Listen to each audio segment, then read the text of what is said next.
Good morning students, कैसे हैं आप सब। तो देखिए, आज हम एक नया चैप्टर शुरू करने वाले हैं। चैप्टर का नाम है परसुएसिव स्पीकिंग। अब देखो, नाम से पता चल रहा है स्पीकिंग, बोलना, है ना। What is the way of style. तो परसुएसिव स्पीकिंग से पहले आप ये देखिए कि पब्लिक स्पीकिंग क्या होती है। तो देखिए, पब्लिक स्पीकिंग एक ऐसी प्रोसेस है जिसमें आप एक ग्रुप ऑफ पीपल के साथ बात कर रहे हैं। एक तो आप 2 लोगों के साथ, 3 लोगों के साथ बात कर रहे हैं, वो पब्लिक स्पीकिंग नहीं है। पब्लिक स्पीकिंग क्या है? एक ऐसी स्पीकिंग जिसमें ग्रुप ऑफ पीपल के साथ आप बात कर रहे हैं इन अ स्ट्रक्चर्ड डेलिब्रेट मैनर, कि आपके पास एक स्ट्रक्चर्ड परफॉर्मा है या क्या क्या स्टेप्स आप फॉलो करेंगे, है ना, वो आप फॉलो कर रहे हैं। और आपका पर्पस क्या है? इंटेंडिंग टू इन्फॉर्म, उनको इन्फॉर्म करना किसी बात के बारे में, इन्फ्लुएंस करना या एंटरटेन करना, है ना, लिसनर्स को। तो जैसे पॉलिटिकल पार्टी के लीडर हैं, जब वो बोलते हैं, बहुत सारे लोग होते हैं सुनने वाले, है ना, हज़ारों लोग होते हैं।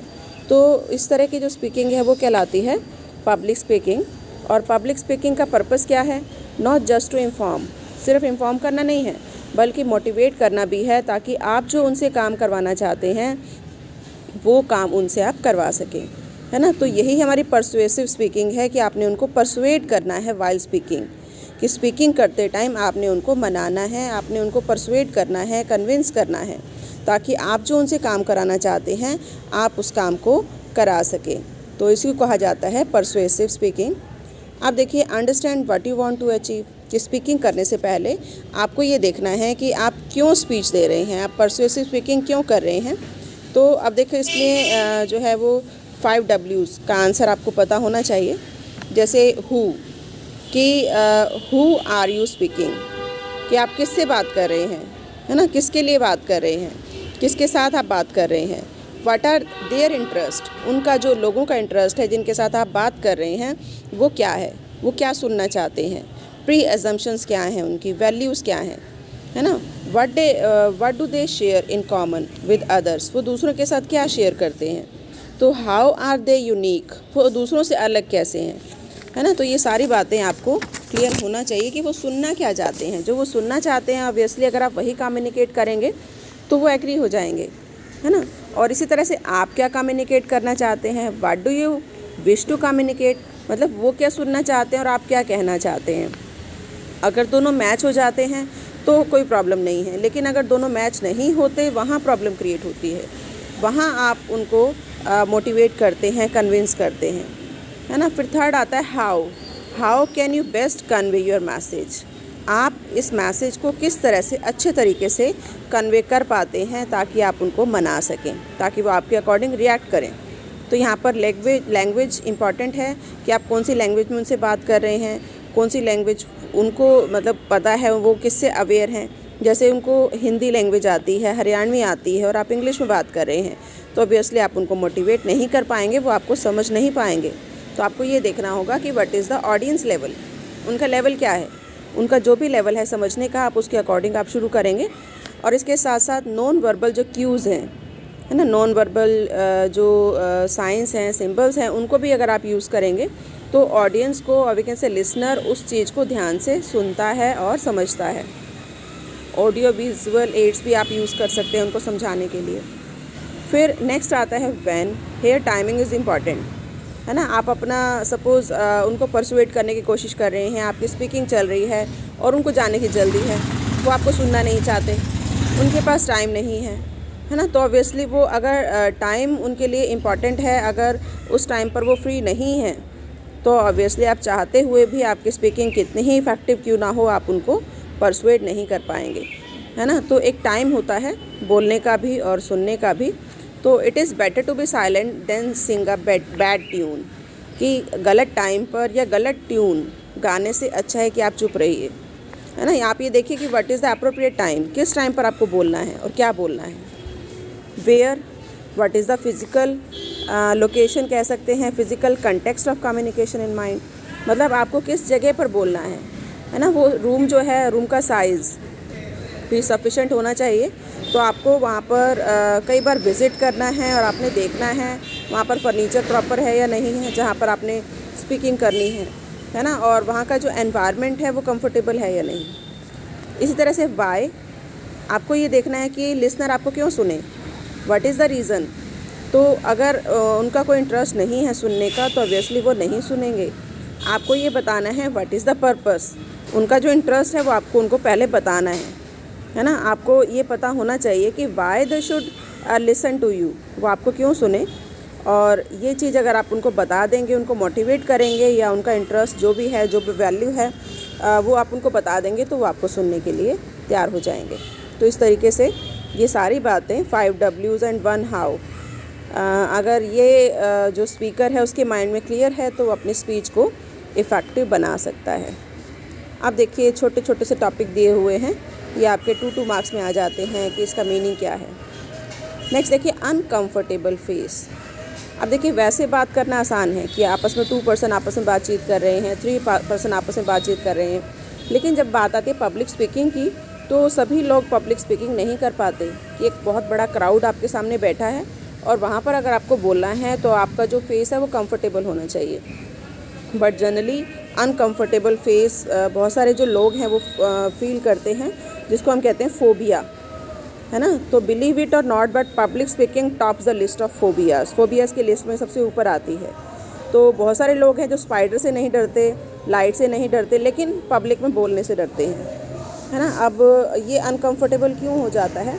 बिकॉज आपकी जो बॉडी है वो कई तरह से रिएक्ट करती है जब आप अंदर से कंफर्टेबल नहीं होते, है ना। क्या क्या अनकंफर्टेबल साइंस होते हैं, तो देखिए क्या क्या अनकंफर्टेबल साइंस होते हैं कि आपके जो हैंड्स हैं उस पर क्या आ जाता है, पसीना आ जाता है हैंड्स पे, है ना। और इसी तरह से आपका जो माउथ है वो ड्राई होने लग जाता है, आपके जो नीज़ हैं वो हिलने लग जाते हैं, मतलब कांपने लग जाते हैं।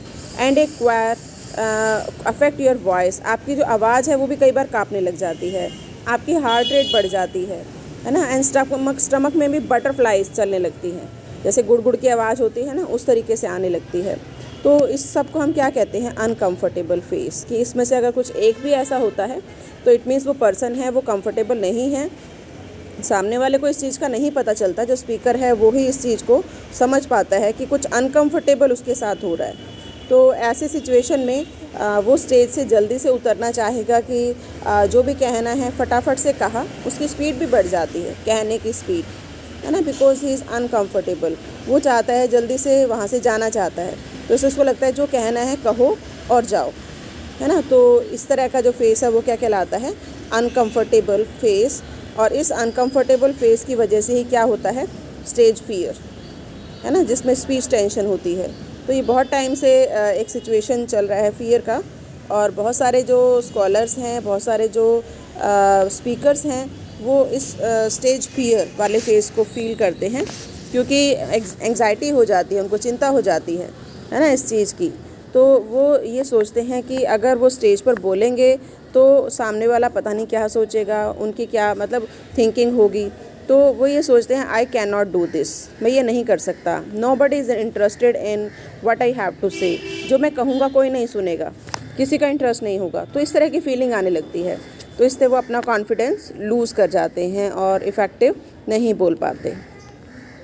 उसके बाद देखिए ये दोबारा से आ गया आपका what are the signs of discomfort, कि डिस्कम्फर्ट के क्या साइन होते हैं, है ना, जिससे वो अनकंफर्टेबल फील करता है। तो जैसे बताया था, हार्ट रेट बढ़ जाती है, ब्लड प्रेशर बढ़ जाता है, बॉडी टेम्परेचर राइज हो जाता है ना, माउथ ड्राई होने लग जाता है, और इसी तरीके से आवाज़ कांपने लग जाती है, पसीने आने लग जाते हैं, है ना। और जो स्पीकर है वो बहुत तेज़ स्पीडली बोलने की कोशिश करता है। तो अब देखिए what are the sources of speech anxiety, कि क्या सोर्सेज हैं, क्यों एंग्जाइटी हो जाती है, चिंता क्यों हो जाती है। सबसे पहला, स्पीकिंग के प्रति उसका पैसिमिस्टिक एटीट्यूड होता है, निराशावादी दृष्टिकोण होता है, कि वो सोचता है कि मुझे नहीं बोलना, और वो बोलने से बचता है। उसकी प्रिपरेशन कम होती है, प्रिपरेशन सफिशिएंट नहीं होती, मतलब उसका नॉलेज कम होती है, उसको इन्फॉर्मेशन गेट करने की ज़रूरत होती है, या उसका जो पिछला एक्सपीरियंस है वो कैसा रहता है, नेगेटिव, तो उससे भी वो डरता है। एंड उसके जो गोल हैं वो अनरियलिस्टिक है, मतलब अपने गोल को वो अचीव नहीं करना चाहता। इनएक्यूरेट परसेप्शन ऑफ ऑडियंस, कि जो ऑडियंस है वो सोचता है कि वो उसको क्रिटिसाइज़ करेंगे, वो उसको नहीं सुनेंगे, है ना। और पहले भी जो बात हुई वो कैसी रही, नेगेटिव सेल्फ टॉक, कि उसकी आपस में जो बात हुई वो भी नेगेटिव रही। तो ये कुछ साइंस हैं जो स्पीच एंग्जाइटी के हैं, इसकी वजह से स्पीच एंग्जाइटी हो जाती है। आप देखिए इसको कैसे कंट्रोल कर सकते हैं। ऑब्वियसली इसका अपोजिट होगा। सबसे पहला अपना एटीट्यूड कैसा रखना होगा, ऑप्टिमिस्टिक, है ना, आशावादी। आपको ये सोचना है कि जो वो आप बोल रहे हैं वो सही बोल रहे हैं, सामने वाले आपको सुनने के लिए तैयार हैं, है ना। Do not put off preparing your speech. अपने स्पीच को प्रिपेयर करना मत छोड़िए, अपनी स्पीच को प्रिपेयर करते रहें और जब भी आपको अपॉर्चुनिटी मिले तो आप बोलने का एक्सपीरियंस गेन कीजिए। सेट रियलिस्टिक गोल। आपके कुछ गोल होने चाहिए, कुछ ऑब्जेक्टिव होने चाहिए कि अगर आपके जो गोल हैं वो रियलिस्टिक हैं तो आप उस काम को अच्छे से कर पाते हैं। और ऑडियंस के बारे में आप पता कीजिए कि what is the level of audience, what they want to listen, वो क्या सुनना चाहते हैं, है ना। और सेल्फ टॉक भी किए, कंस्ट्रक्टिव सेल्फ टॉक कीजिए पहले, ग्रुप डिस्कशन से पहले या पब्लिक स्पीकिंग से पहले। और विजुअल जो एड्स हैं उनको आप यूज़ कीजिए, विजुअल इमेजिनरी जो है उसको यूज़ कीजिए ताकि आपका जो स्पीच है वो इफेक्टिव बने। एंड रिलैक्सेशन टेक्निक्स यूज़ कीजिए। जैसे बताया कि कुछ लोग होता है कि बहुत फास्ट बोला और बोलकर वो सोचते हैं कि जल्दी से जल्दी स्टेज को छोड़ दिया जाए, तो बीच बीच में पोज लीजिए, है ना। और अगर बीच में कभी पानी पीने की रिक्वायरमेंट होती है, वाटर लेने की या टी लेने की, तो आप वो भी बीच में ले सकते हैं। तो गैप लीजिए, रिलैक्स होकर फिर आप अपनी बात को रख सकते हैं। तो ये था कुछ की एंग्जाइटी हो जाती है, स्टेज फियर हो जाता है। आप देखिए नेक्स्ट आता है कि what are the basic principles of persuasive speaking. जो मेन टॉपिक है चैप्टर का, एग्ज़ाम में अगर क्वेश्चन आता है तो जनरली यही आता है कि what do mean by persuasive speaking, what are the principles of persuasive speaking. तो आपने ये कुछ प्रिंसिपल्स दिए हुए हैं, ये आपने बताने हैं कि इन बातों को एक गुड डिलीवरी के लिए, कि अगर आप अच्छा मैसेज देना चाहते हैं तो इन बातों को ध्यान में रखना है। तो देखिए सबसे पहला आता है लुक नेचुरल, कि जब भी आप स्पीच दें तो स्पीच देते टाइम आपको अनकंफर्टेबल नहीं दिखना है, ऑकवर्ड नहीं दिखना है, बल्कि कंफर्टेबल दिखना है, ये नेचुरल दिखना है, जैसे कि वो बैठे हैं। तो आपके अंदर कॉन्फिडेंस की कमी नहीं होनी चाहिए, है ना। अगर होगी तो ऑडियंस देख लेंगे, है ना। आपके अंदर फुल कॉन्फिडेंस होना चाहिए, पूरी नॉलेज के साथ आपने वहाँ पर जाना है। तो आपने जो है वो किस तरह से दिखना है कि नेचुरल वे में ही बात करनी है, इजी गोइंग स्टाइल ही होना चाहिए आपका प्रेजेंटेशन का। Second is match delivery and content, कि जो डिलीवरी है, delivery should be carefully coordinated with the content of the speech, कि जिस तरह से आप शो कर रहे हैं, अपने गेस्चर्स जो आप शो कर रहे हैं, आपकी बॉडी लैंग्वेज जो बता रही है, वो आपके कंटेंट से मैच करनी चाहिए। ये नहीं हो कि आप वैसे तो यस बोल रहे हैं और ऐसे फिजिकली नॉन वर्बली आप इस तरह से बोल रहे हैं, है ना। और वैसे आप यस बोल रहे हैं, वैसे आप यस बोल रहे हैं, नो इस तरह से नॉन वर्बल में शो कर रहे हैं, या इसका अपोजिट, है ना। तो इस तरह की जो डिस्ट्रैक्शन है वो नहीं होनी चाहिए। आपका जो डिलीवरी और जो कंटेंट है, सुपरफिशियल गेस्चर्स हैं या फेशियल एक्सप्रेशंस हैं, बॉडी लैंग्वेज है, वो आपके कंटेंट से मैच होनी चाहिए। नेक्स्ट है स्पीक विद कन्विक्शन, कि आप जो भी प्रेजेंट कर रहे हैं material, hourly should have the same ingredient, कि वो सेम इंग्रेडिएंट आपके पास होने चाहिए, वो आप बोल रहे हैं, as that which are required for a written research paper. मतलब लॉजिक होना चाहिए कि जैसे हम लिखते हैं ना, तो सबसे पहले क्या आता है, इंट्रोडक्शन, है ना। फिर उसके बाद बॉडी आती है, बॉडी ऑफ द जो भी डॉक्यूमेंट है उसका आ जाता है, फिर कंक्लूज़न आता है। तो सिमिलरली यहाँ पर भी आपने लॉजिकली बोलना है। पहले आपने इंट्रोडक्शन बनानी है, फिर आपने जो मेन मैटर है वो बताना है, उसके रिगार्डिंग कोई अगर आपके पास एविडेंस है तो वो बताना है, फिर लास्ट में आपने कंक्लूज़न देना है ना। तो ऑरली भी वही सेम इंग्रेडिएंट होने चाहिए जैसे आप रिटर्न में देते हैं। तो स्पीक विद कन्विक्शन, और we can say step wise आपको चलना है।